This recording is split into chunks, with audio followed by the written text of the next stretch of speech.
10 জুলাই আগস্টে গণহত্যার অভিযোগে সাবেক এক সেনা কর্মকর্তা সহ 9 কর্মকর্তার মোট 10 জনের শুনানির বিষয়ে কথা বলছেন চিফ প্রসিকিউটর তাজুল ইসলাম। আমরা সরাসরি চলে যাচ্ছি তার বক্তব্যে। সংস্থা চেষ্টা করেছে, তার মোবাইল ফোনের ব্যাপারে তাকে আমরা জিজ্ঞাসাবাদ করেছি, মানে আমাদের তদন্ত সংস্থা জিজ্ঞাসাবাদ করেছে। তিনি বলেছেন এই মোবাইল ফোন হারিয়ে গেছে। তার এই বক্তব্য সন্তোষজনক নয়, কারণ তিনি গ্রেপ্তার হওয়ার পূর্বে সেনানিবাসে ছিলেন বলে তিনি জানিয়েছেন। তারপরে তার মোবাইল ফোন থেকে তিনি সোশ্যাল মিডিয়াতে বক্তব্য দিয়েছেন 5ই আগস্টের পরে। সুতরাং তার এই মোবাইলে গুরুত্বপূর্ণ এভিডেন্স আছে, এটা আমাদেরকে যে কোনো মূল্যে পেতে হবে। আমাদের তদন্ত সংস্থা আপ্রাণ চেষ্টা করছেন কোথায় উনি রেখেছেন এই সব বিষয়ে তাকে জিজ্ঞাসাবাদ করতে হবে। এই জন্য কিন্তু আমরা তাকে ইন্টারোগেশনের জন্য চেয়েছি। ওকে। এবং প্রত্যেক আসামির মোবাইল থেকেই আসলে অনেক গুরুত্বপূর্ণ তথ্য পাওয়া যাবে, এই জন্য আমাদের কাছে এটা একটা অমূল্য সম্পদ।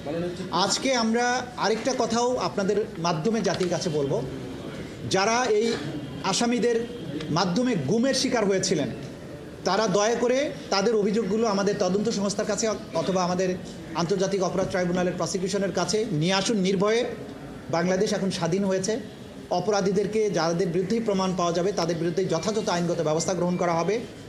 যে কান্নায় তারা বছরের পর বছর গুমরে কেঁদেছেন তাদের কান্নার দিন অবসান হবে যদি তারা ট্রাইব্যুনালের কাছে এসে তাদের বক্তব্য দেন, বিচারের মুখোমুখি করেন অপরাধীদের। আমরা চাই অপরাধীদের বিচারের মাধ্যমে বাংলাদেশ কলঙ্কমুক্ত হোক এবং যারা গুমরে গুমরে কেঁদেছেন বছরের পর বছর তাদের কান্নার অবসান হোক। আমরা সেই জন্য তাদেরকে এগিয়ে আসার জন্য আহ্বান জানাই। দেখুন, এই ট্রাইব্যুনালে নানান ধরনের আইন আছে অ্যাপ্লিকেশন করার জন্য। উনি অ্যাপ্লিকেশন করেছেন যে এটা একটা অবান্তর অ্যাপ্লিকেশন।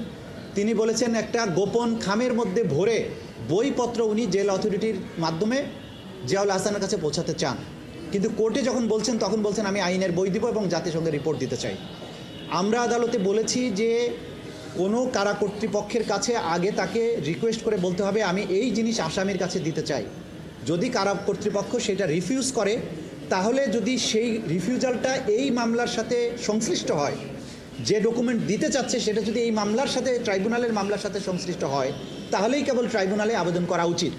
উনি কারা কর্তৃপক্ষের কাছে কোনো রিটার্ন কিছু দেননি, গোপন খামে অনেক কিছু দিতে চেয়েছেন, সেটা তো কারা কর্তৃপক্ষও দিতে পারে না এবং ট্রাইব্যুনালের কাছে এটা চাইতে পারেন না। এবং আমরা বলেছি যে একজন আসামির ডকুমেন্টস প্রাপ্তির অধিকার সৃষ্টি হয় তদন্ত রিপোর্ট দাখিলের পরে আমাদের এই ট্রাইব্যুনালের আইন অনুযায়ী। যখন তার বিরুদ্ধে ফর্মাল চার্জ দাখিল হবে তখন প্রসিকিউশনের যে সমস্ত ডকুমেন্ট তার বিরুদ্ধে ব্যবহার করা হবে বলে আমরা মনে করব, সেগুলো সব কিছুর কপি আমরা তাকে দেব। তখন সেই কপিগুলো তাকে সার্ভ করার প্রশ্ন আসবে এবং সেটা যদি না পায় তখন তিনি আবেদন করতে পারেন। এখন আজকে কথা নাই বার্তা নাই, আমি জেল অথরিটিতে আমি এটা দিতে চাই সেটা দিতে চাই, যেগুলো এই মামলার সাথে কোনো সম্পর্ক নাই। এই ধরনের অ্যাপ্লিকেশন দিয়ে তাদের একটা উদ্দেশ্য বোঝা যাচ্ছে, তারা ডেলিবারেটলি এই ট্রাইব্যুনালের মধ্যে একটা সবসময় টেনশন তৈরি করে রাখতে চান, ট্রাইব্যুনালকে নানান কাজে বিজি করে রাখতে চান যাতে মূল বিচার কার্য অগ্রসর হতে না পারে। আমরা ট্রাইব্যুনালকে বলেছি এই জাতীয় ফেলাসাস অযৌক্তিক যেগুলো আইনের মধ্যে নাই এই জাতীয় অ্যাপ্লিকেশন এন্টারটেইন করার কোনো সুযোগ নাই, সেটা আমরা কোর্টের কাছে বলেছি। ওকে, থ্যাংক ইউ। 10 জুলাই আগস্ট গণহত্যার অভিযোগে সাবেক এক সেনা কর্মকর্তা সহ পুলিশের 9 কর্মকর্তার শুনানির বিষয়ে কথা বলছিলেন চিফ প্রসিকিউটর তাজুল ইসলাম। আমরা যুক্ত ছিলাম তার বক্তব্যে।